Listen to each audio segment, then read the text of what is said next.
Hello, universe. Like today, we talk about how to write an answer, how to frame an answer.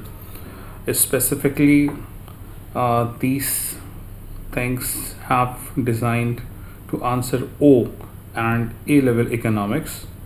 O level economics, that is 2281, and A level economics, that is 9708. And economics O levels, uh, in section B, that is essay style questions, we encounter questions like 2, 4, 6 और 8. 2 marks का question है, 4 marks का question है, 6 marks और 8 marks का question that we came across in O level economics 2281, and in 9708 AS level in section B we have part A of about 8 marks and part B of about 12 marks. If we delve into A2, so in section B or afterwards section C, we have to encounter 20 marks question. So these are some things that I would like to discuss today, that how students should frame an answer and what should be the technique in hand available to them, so उनको आसानी हो उस वो answer को लिख सकें. Like it is for sure that up till now you have completed your syllabus and obviously you have somehow reinforced or revised it. ये उन बच्चों के लिए है जहाँ पर उन बच्चों को लगता है कि सर हमारे पास अभी भी आंसर्स लिखने के लिए बेहतर टेक्निक्स नहीं है. Even if we check out the marks scheme, so examiners कहीं कहीं कुछ लिखता है, कहीं कहीं उनको प्रॉब्लम आ रही होती है. सो बेसिकली इवैल्यूएशन और एनालिसिस, ये 2 एरियाज़ ऐसे हैं जहाँ पे काफ़ी स्टूडेंट्स को प्रॉब्लम आती है. So let's sort it out. देखते हैं कि आज हम यहाँ क्या सीखते हैं जो कि हम अप्लाई कर सकते हैं अपने राइटिंग स्किल्स को बेहतर करने के लिए. Okay, at first we need to know about the assessment objectives. चाहे वो इकोनॉमिक्स ओ लेवल हो, चाहे वो एएस इकोनॉमिक्स हो, चाहे वो A2 इकोनॉमिक्स हो, एग्जामिनर ने आपको 3 असेसमेंट ऑब्जेक्टिव्स दिए हैं. Number 1 AO1, that is knowledge and your with understanding. Number 2 AO2, assessment objective 2, इसका मतलब है एनालिसिस, एंड AO3 इसका मतलब है इवैल्यूएशन.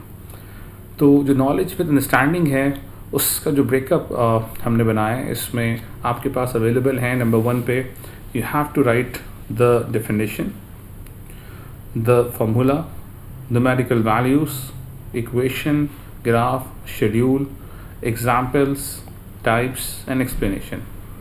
For instance, एक कॉन्सेप्ट हमारे पास है इकोनॉमिक्स का जिसमें वो बात करता है हमसे डिफाइन PED, या PED का कॉन्सेप्ट है price elasticity of demand.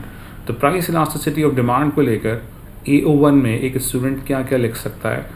Now let's take a look of it. A student can write the definition, price elasticity of demand की definition. A student can also write the formula for PED. Numerical values may include elastic demand, inelastic demand, unitary elastic demand. So numerical values, and also it serve like the types.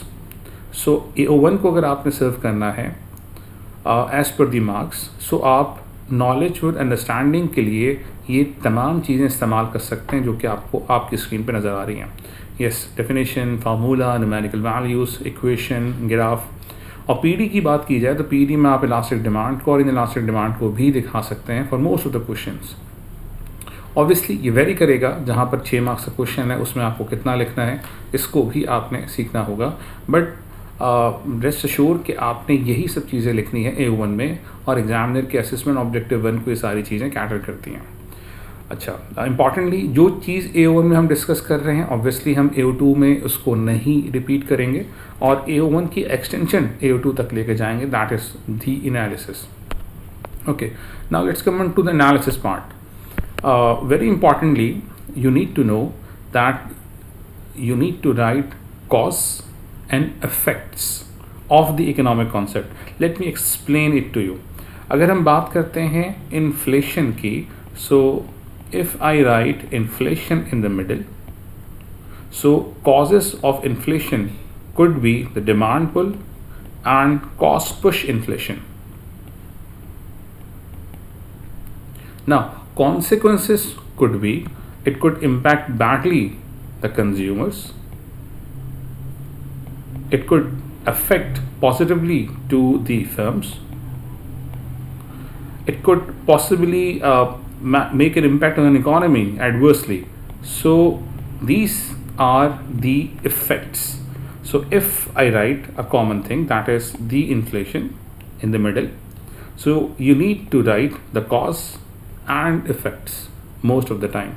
So analysis is basically divided into the causes and the effects of a concept. In our example, we took an example of inflation, so this is a kind of a thing. Okay, moreover, if we talk about the examiner could wish to ask you about the pattern or the trend goes with the time. Like in the past or in the trend, it may suggest, it could be the norm कि जब inflation होती है तो cost of living बढ़ती रहती है. तो जो ट्रेंड है वो हमें बताता है कि इन्फ्लेशन के साथ साथ कॉस्ट ऑफ लिविंग बढ़ रही है या रियल इनकम में कमी आ रही है. तो ये ट्रेंड हो सकता है जो टाइम के साथ बाउंड होता है. टाइम के हवाले से बात की जाए तो वो शॉर्ट टर्म में भी डिनोट कर सकता है और लॉन्ग टर्म में भी डिनोट कर सकता है. शॉर्ट रन का कॉन्सेप्ट भी आप इस्तेमाल कर सकते हैं और लॉन्ग रन का कॉन्सेप्ट भी आप इस्तेमाल कर सकते हैं.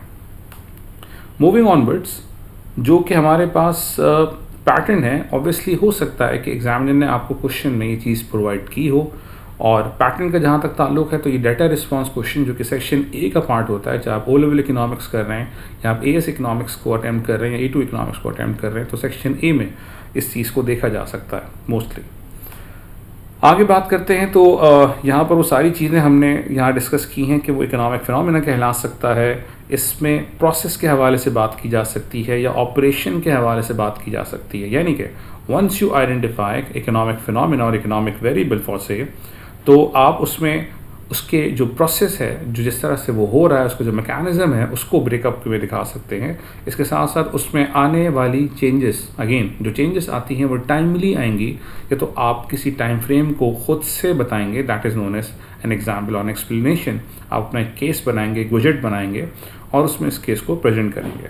तो कॉजेज और इफेक्ट्स, ये था एनालिसिस का पार्ट. बाकी बात करते हैं कि रिलेशन आप बना सकते हैं बिटवीन और अमंग इकोनॉमिक फिनोमेनास. फॉर एग्जाम्पल, सिर्फ एग्ज़ाम में जो कॉन्सेप्ट पूछा गया था वो था इन्फ्लेशन के हवाले से,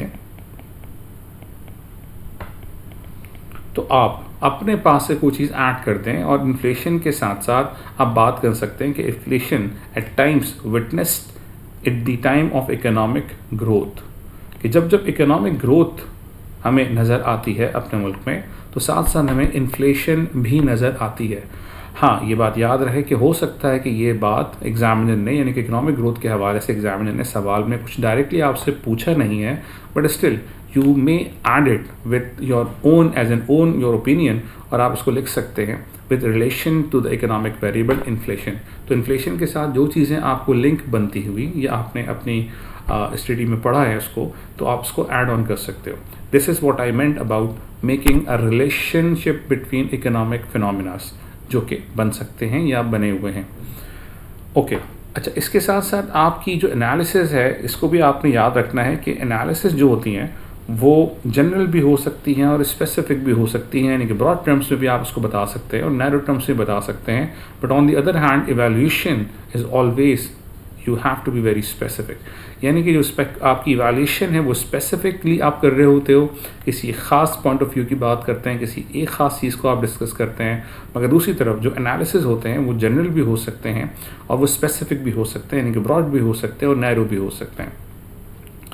ओके, इसके आगे हम बात करते हैं. एनालिसिस वाला पार्ट कर लिया, तो अब तक हमने बात कर ली AO1 के हवाले से, हमने अब तक बात कर ली AO2 के हवाले से.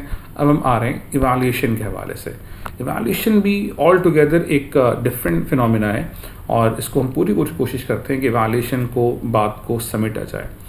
जहाँ तक बात है ओ लेवल्स की, तो एट टाइम्स अजम्पशन और लिमिटेशंस वहाँ पे हमें थ्योरीज में नज़र नहीं आती सिलेबस के हवाले से.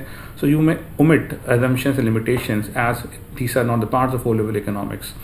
बट जहाँ तक हम बात करते हैं एएस की और A2 की, तो कहीं कहीं हमें अजम्पशंस लिमिटेशंस का सहारा मिलता है. And yes, we can add it in our evaluation.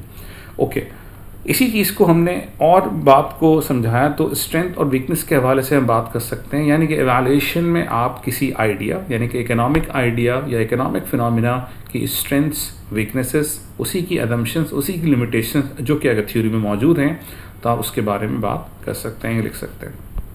Okay, आगे हम बात करते हैं तो अगर किसी भी इकोनॉमिक फिनोमेना का सॉल्यूशन आपके पास है या आप लिखना चाहते हैं या एवैल्यूएशन आपका क्वेश्चन आपको उस तरफ डायरेक्ट कर रहा है कि you need to write an answer और द सॉल्यूशन और remedies for the asked question, तो फिर आप इसमें बात कर सकते हैं इसकी डिज़ायरेबिलिटी और फिजिबिलिटी की। यानी कि जो सॉल्यूशन आप डिवाइस कर रहे हैं उसकी जो डिज़ायरेबिलिटी है और जो फिजिबिलिटी है उसे in terms of effectiveness, that is the desirable outcome, and efficiency कि कितनी फ्यूअर यानी कि लेस रिसोर्सेज के साथ आप उस सॉल्यूशन को इम्प्लीमेंट कर सकते हैं, अपना सकते हैं और उस प्रॉब्लम से आप दूर हो सकते हैं।